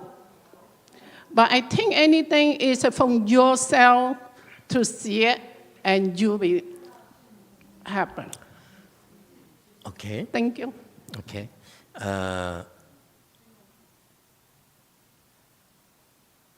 Do ghosts exist? Basically, what you're asking me. Okay. Do ghosts exist? Okay. My master, people ask my master that question. He says, they ask him, you see ghosts, do they really exist? He says, ghosts are as real as Buddhas. Something like that. Okay? Just because you cannot see the Buddha doesn't mean that the Buddha is not real. Just because you cannot see the ghosts doesn't mean they don't exist. Just we can't see them, that's all. Just I cannot see behind the wall right now doesn't mean that there's nothing behind the wall. Okay? And this is a limitation of our eyes. Doesn't mean they don't exist. The ghosts basically are real because they are different wavelengths. We can see this range of wavelengths. The way we see things is this wavelength. A ghost is a different wavelength where we cannot see. That's why you need a different kind of range of wavelength before you can see it. It's the spiritual eye. Okay, it's a different kind of eye, not normal eye. Then you can see it. That's all. It's no big deal. All right. Any other questions? Yes.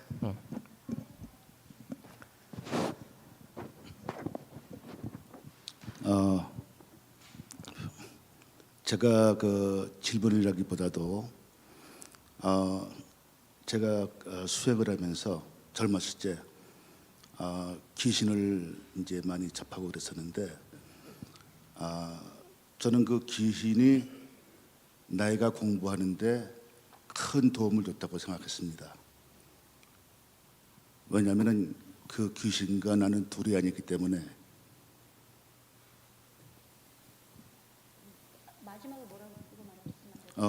귀신과 나는 둘이 아니기 때문에 그 귀신을 내가 안아서 내 안에 있는 불성에다가 같이 레킹콜을 시켰어요. 그 다음부터는 귀신이 나타나지 않았습니다. 그래서 저는 귀신이 있으면은 항상 땡큐합니다. 내 공부의 재료가 되기 때문에.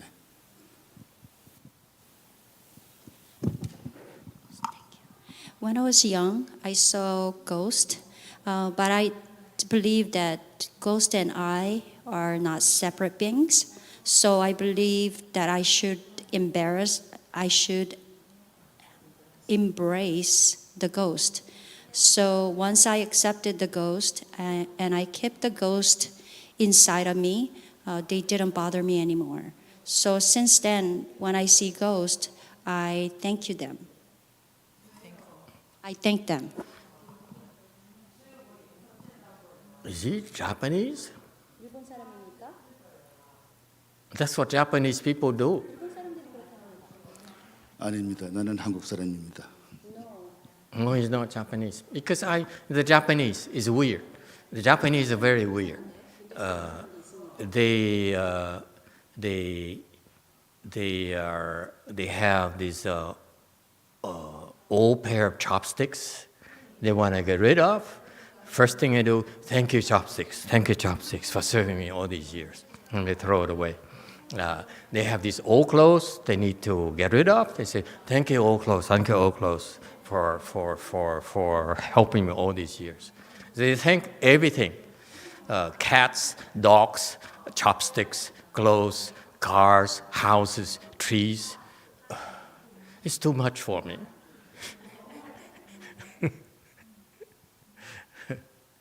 Whatever you can do to tell yourself, but it's okay.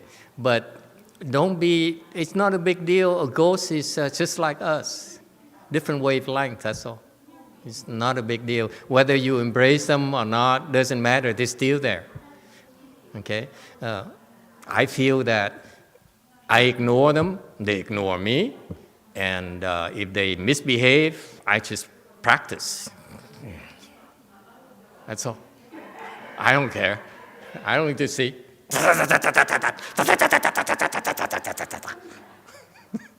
Okay? Who cares? Okay? We develop the ability to hurt them very bad. We also develop the ability to protect ourselves so that when they attack us, we can defend ourselves. They cannot harm us. Okay? So who should be scared? That's all. So don't be afraid of them. If you're afraid of them, that's because you are not strong enough. When you're strong enough, and you reach, when you become enlightened, they look at them and say, "So what? No big deal." Okay. It's a practice. Don't be attached. Yes, White.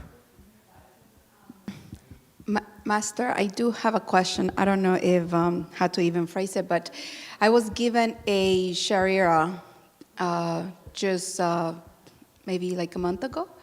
It's a big Sharia, and I have 2 other ones or 3, but this one was very different.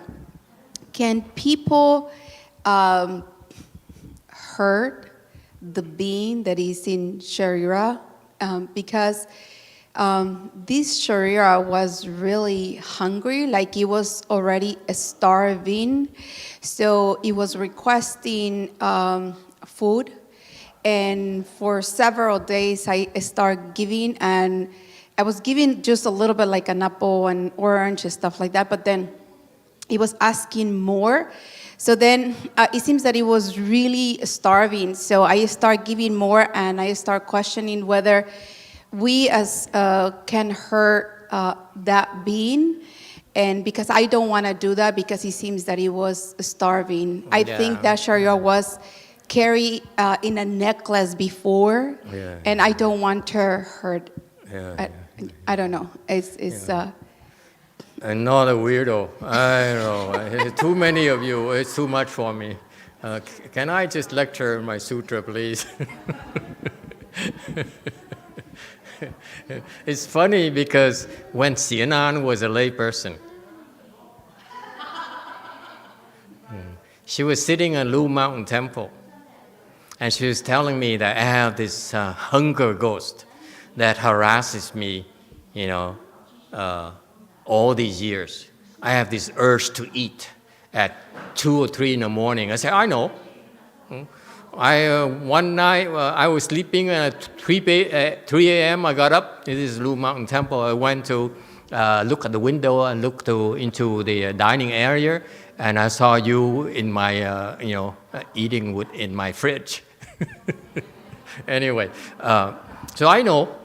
So she says, he's been harassing me all these years, will not let go. I don't know what to do. I said, he's a very powerful ghost. Okay? He said, yeah, there's nothing I can do. So you know what happened? As soon as I said he's a very powerful ghost, he showed up right there in front of my face. And it's so ugly face, Only then to frighten me. Okay? So I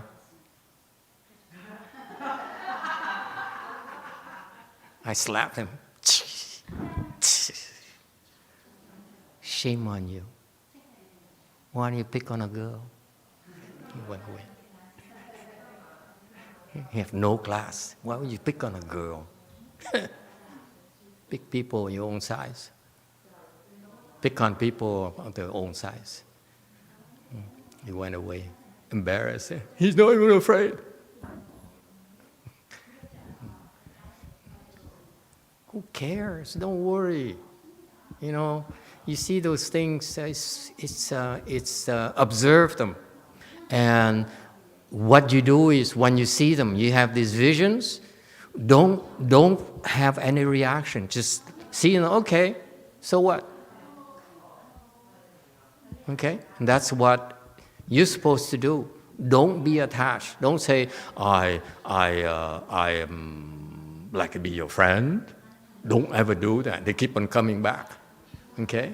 I'd like to be your enemy. They will never leave. Okay? They'll come back and fight you. So just they do the ghost things, we do our human things. Who cares? Okay? But only when they're asked for help or they cause problems, that's when we teach them. Or we do something. Otherwise, who cares? Okay? Don't be attached. Yes, back there. Green. In the HsuanHua Sutra in the 7th chapter, it mentions the Taoist immortals, and I just wanted to know that is a bodhisattva already immortal, or is it different? The question is not clear. Would you mind repeating that for me, please? Yeah.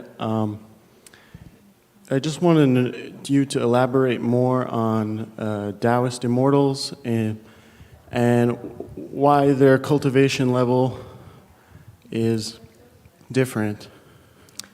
The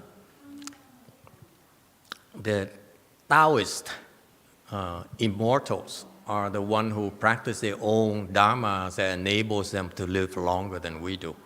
Okay? I'm not an immortal. Okay? I wish. It would be nice to live 10,000 years. Okay. The Rajneesh, you heard of Rajneesh? He has 32 Rolls Royces in this lifetime. If I live at 10,000 years, I could have 10,000 Ferraris. That would be so cool. They practice because their purpose is to live longer, and the way they achieve that is by purifying their body, getting rid of greed, anger, and stupidity, and that's what enables you. That's purifies your body.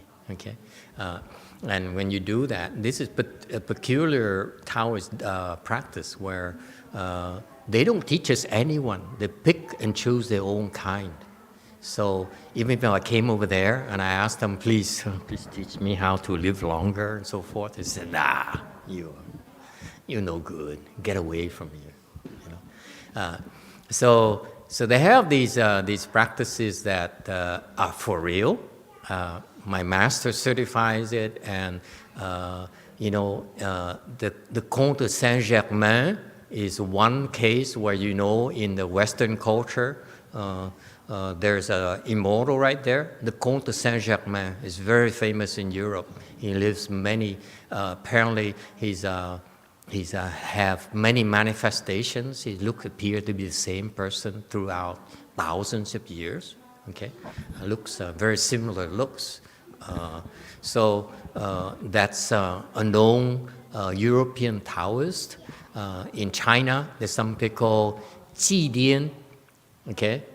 He's also very famous. He's a teacher of one of the people I know in Northern California. And Taiwan, I met with his disciples in Taiwan and so forth. So these people, they're for real. They have their own practice. For us, we don't do those things because we feel it's a waste of time.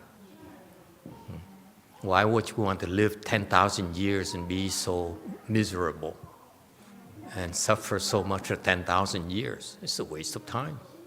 Okay? If instead of living here 10,000 years, let me put it this way for you. You go to Western Bliss Pure Land. You put so much work in becoming immortal. With that kind of effort, you should be able to go to the Pure Land. You will be so much happier forever. This is what our Buddhist wisdom tells us. Okay, so it's a good for them, but for us, we are not impressed. All right. Thank you.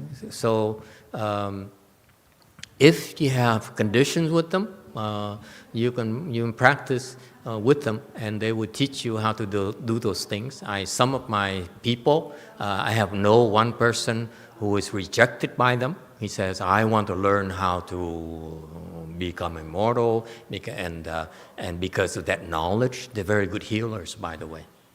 They're into herbal medicine, they're into all kinds of Oriental medicine, medicinal practices that are very cool.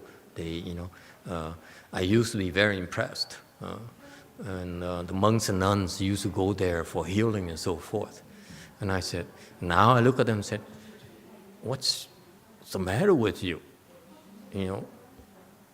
Our teacher taught us so many ways to heal ourselves. Why do you need to come to these people? Okay, we can heal ourselves so much better. Anyway, that's the Buddhist practices that we engage in. So it's different. But they are very successful. It's because they flaunt it. They say, I am able to do these things. I can give you prediction. You go to Las Vegas and pull that roulette machine in such and such place. Okay, and you keep on pulling for until between 2 p.m. and 3 p.m. and sure enough you hit the jackpot. That kind of thing. Okay. So they show off. They show that they have all these. They show the spiritual penetrations, okay, to impress you. So in Taiwan, because of that, they have a lot of Taoist temples in Taiwan. The huge monuments for them, and they're all vacant. Okay, they came and get the rich Taiwanese to be impressed, and then the Taiwanese said, I want to support you. I said, okay, build me a temple. So build a temple, and they move on to the next person. It's attachments to worldly things, and it's meaningless to us. We want to have something much longer lasting, much more rewarding, and it's never about trying to impress people. And my master is one exception where he had to use spiritual penetration for his work, not to impress people. He never did those things for his own gain and benefit, only to help others, to the point where he was so sick. Okay, and people still came to him and asked for help. Okay, and he still gave it to them. Okay, so you see that's the difference between the two approaches. For us, everything we do is to help others. For them, everything they do is to help themselves. Live longer, have more famous, become more famous, have more disciples, have more followers, have more worthy followers. My master, look at my master. Speaking of followers, the Taoists are so selective. They only pick and choose the best ones of you. Okay? And they say, okay, you're worthy, I will teach you how to become immortal. Okay? It's not for him because he's not good enough. Too white. Yeah. So that's how they are. But look at my master. Look at his disciples. Most of them are. He still taught them. And that's called compassion. Because what he's doing is that you are not able to see the good things he's doing for you. Okay? That the gifts he gives you, even though you're low level, but what he gave us will last us many, many millions, billions of asamkhya kalpas. That's what he does. Okay? It's a huge gift that we don't have any idea how generous he is. Okay, yeah. And so bottom line is that you go in Taoism because you owe them. Okay, you support them. Okay, so because you owe them, you're paying back your debts. You go to Buddhism because we owe you. That's a difference.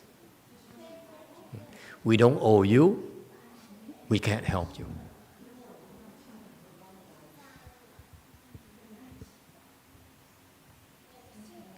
See that? And so it's just a world of difference, and depending on who you are, depending on how the nature of your blessings, you naturally go. If you have a lot of blessings with Buddhism, you will gravitate towards Buddhism, whether it's Hinayana within Buddhism or Mahayana. Okay, it's up to you. It depends on your blessings. For you have Hinayana blessing, you go to Hinayana temple, to Theravada temples, whatever they want to call themselves. But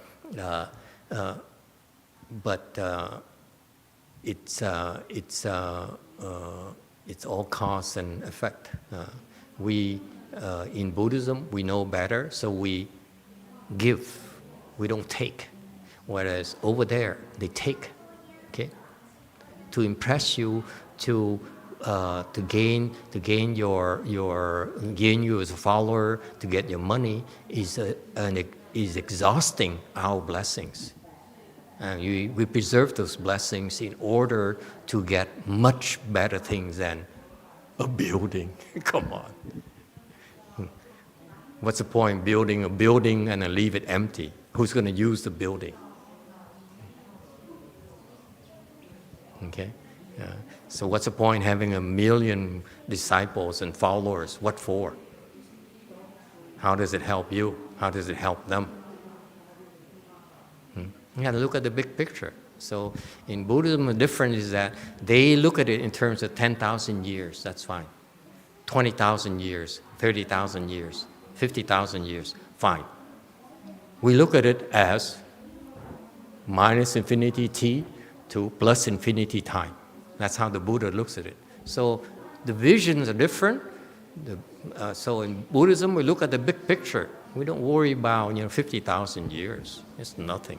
It's that long. Remember, all these years of practice, lifetimes of practices, and fourth stage Arhat can see only this much. Okay, which is tremendous. This is something that even the Taoists cannot do. It took us a long time to get there.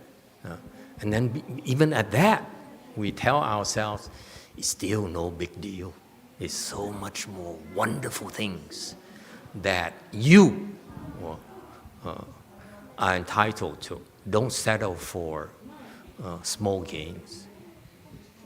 Okay? You settle for small gains only because you are not presented the big picture.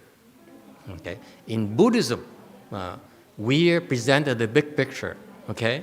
And it's way beyond our comprehension. Even the fourth stage Arhat, okay, can only see this much. But what happened in Buddhism is that we have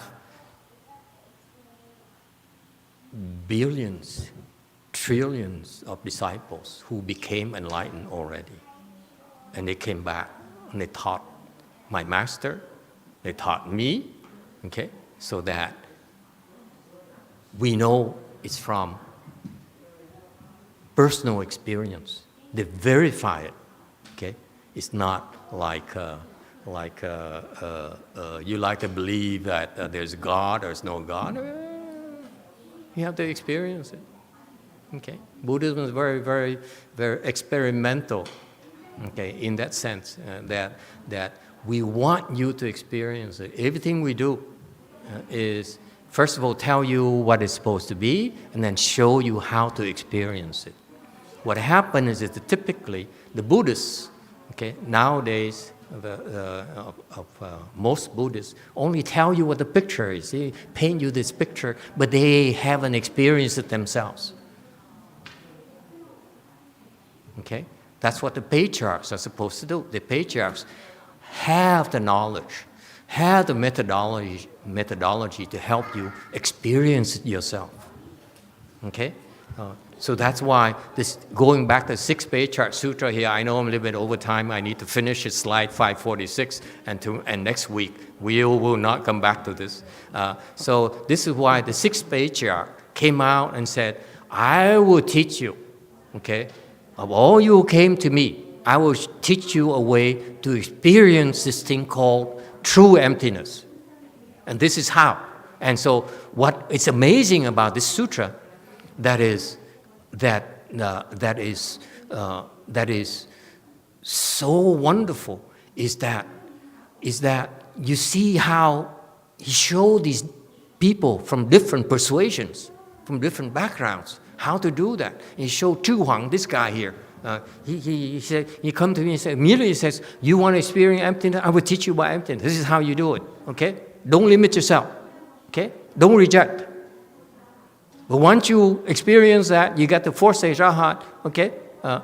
Before you just get there, you're so close, then hopefully you'll be able to let go of the idea of emptiness, okay? You're so close. You're nearing this bubble here, okay? That's when you need to let go of this idea of emptiness. Okay? So they tell you, he tells Chu Huang, the other Chinese guy, on how to do it. He gave him a roadmap. Let go. Okay? If you say, no, I'm American, okay? I'm Republican, okay? I don't accept Democrat stuff. Then you are not like empty space. Okay? You reject the Democrats, or the Democrats rejecting the Republicans. Okay? I tell my students, okay, I know you're proud to be Korean. I know you're proud to be, what are you? Someone doesn't say, I'm Indian, Swiss, Italian. I said, you're confused. That's who you are. Okay. So I know you're proud to be. You say, I'm Vietnamese. I'm Chinese. Okay. I'm superior Chinese. I'm superior Japanese. Okay. I bow to my broom. I thank my broom. Okay, it baffles me when I see people do that. Why would you bow to a broom? Why would you bow to your clothes? It's a piece of inanimate object. Why would you bow to that thing? Anyway, I'm not Japanese, that's why. And I have a big mouth, you notice by now. So you can be Korean, you can be Chinese until you reach fourth stage arhat. If you want to go beyond, you have to stop being Korean. You have to stop being white. You have to stop being Vietnamese. So when I see people here, I hear people say, I am European Taoist, I am Chinese Taoist, I am Korean Buddhist. What does it tell you? Not fourth stage arhat yet. That's all it means.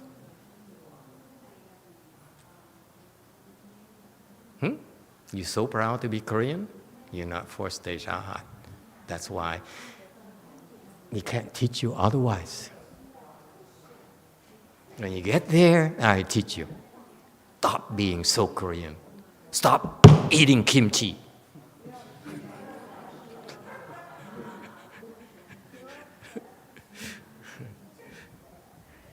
Okay? Very proud. People say, I'm Vietnamese. I am Chinese. I'm superior Chinese. But you don't have Samsung. You don't have TikTok. Who cares? Okay. Okay. So that's why I implore you. Okay. People think like that.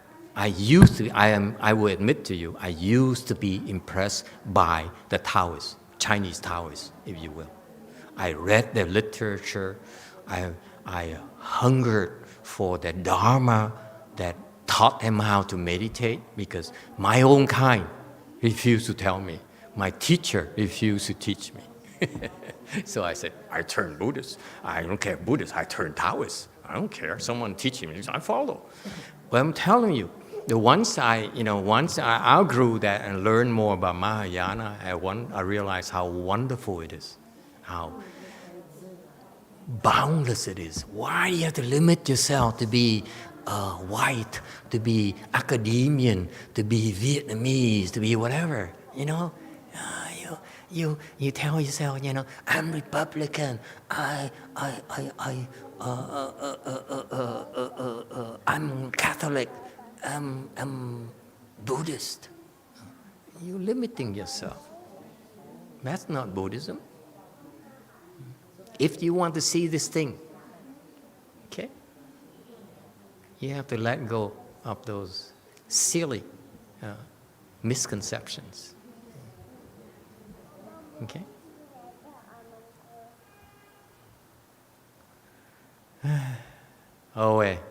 Okay, we're 20 minutes over time. Allow me to finish the last phrase here. Its response function will be unobstructed. That's what it is when you get there. If you want me to elaborate, we have to come back to this. You want to? Okay? This is referring to In Yung. This refers to after you become enlightened. Okay? In Chinese, in is that you respond to. When people have needs, they come to you and say, Master, I have lung cancer, stage 3. What do I do? Okay? That's it. Then you say, you say, okay, this is what you do. You understand? Okay, this is what the Mahayana people do. They don't sit on their rear end behind 4 walls and say, I'm better than you. I'm emancipated. You are so full of crap. I don't want you to come and soil my temple and waste my time. Mahayana, once we become enlightened, it's for the express purpose of helping others. We don't stay behind the 4 walls.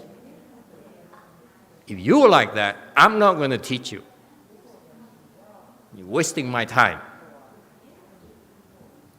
Okay? So that's in, okay, is that you have to accord. You have to respond to people's requests. They come and say, Master, I have a ghost that bothers me. Okay, sit with me for half an hour. You kick them out. Okay? And he said, but it goes to my daughter. I said, okay, bring your daughter here. Give me half an hour. $2,000.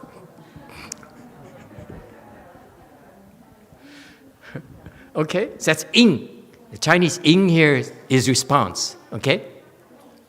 You respond to people's needs. Okay? This is why we're doing this. So that we can... Okay? It's not for fun. It's for work. Okay? We have skills. We need to use them so that we can use them. That's in response. Okay? The function here is that you're able to deploy these assets that you have. Okay? For example, my master, my Chinese master, he has a lot of assets. So how does he deploy them? He bought land and temples and properties. That's how he uses his blessings. Okay? I am a different persuasion. I like people.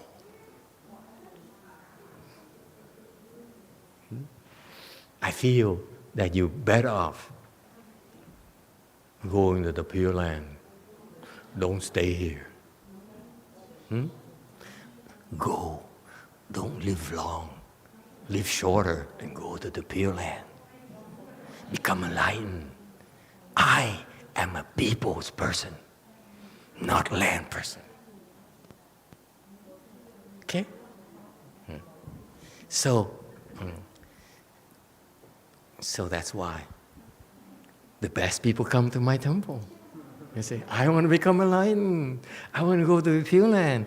I don't want to live 10,000 years. Yes. And then there's some who says, can I have a big temple? Master, I said, no. You have to go over there. They have a lot of land, a lot of temples. We here only have good people, wonderful people, Democrats.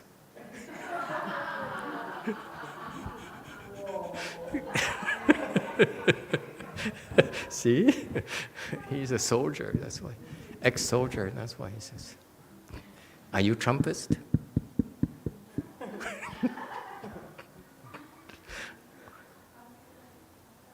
Okay, good thing the time is up. Don't answer that. We don't have enough time. Thank you, everyone. Thank you for your patience. Let's stop here today. Next week, we do 547, okay? And for now, we should stand up and do the rebirth transference to help these 5 souls behind us go to the Pure Land. Huh? This is what we do. Help people, help others. Until you become enlightened.